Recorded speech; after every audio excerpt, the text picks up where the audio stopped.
Hello বন্ধুরা, আজকে করলাম আমি আলু দিয়া মাছের মাথা দিয়ে মুড়ো ঘন্ট।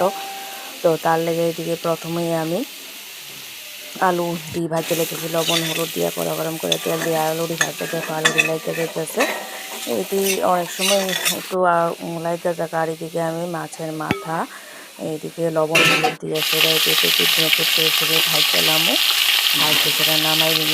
আর এদিকে দেখো আমি গোবিন্দভোগের চাল লইলেছি, কড়া গরম করে আর একটু তেল দিয়া গোবিন্দভোগের চাল দিয়ে হলুদ লবণ দিয়া সেটা আমি চাল দিয়ে ভাজতে একবারে জল দিয়ে সেটা মাছের মাথা আলু দিয়া চাল দিয়ে একবারে ফুটে গেলাম, সঙ্গে এই তরকারি দিয়েও ফুটে গেছে।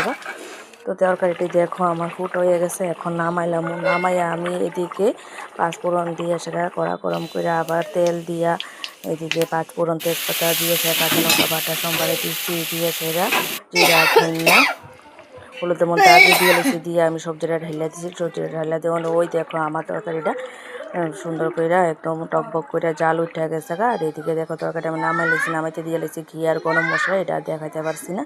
আর এদিকে করে লাইছি আমি একটা স্যালাড, শসা আর পেঁয়াজ দিয়ে সেরে এক টুকরা পেঁয়াজ নিয়ে নিয়েছি, এদিকে শসা আবার পেস্ট কিছুটা একটু কুচি করে লইছি। আর এখানে করলাম চাপা শুকটির ভর্তা, এদিকে আমি পেঁয়াজ কাটটা টমেটো কাটটা ধুইয়া রেডি করে লইছি, কড়া গরম করে তেল দিয়ে সেরা পেঁয়াজ দিয়ে লাইছি।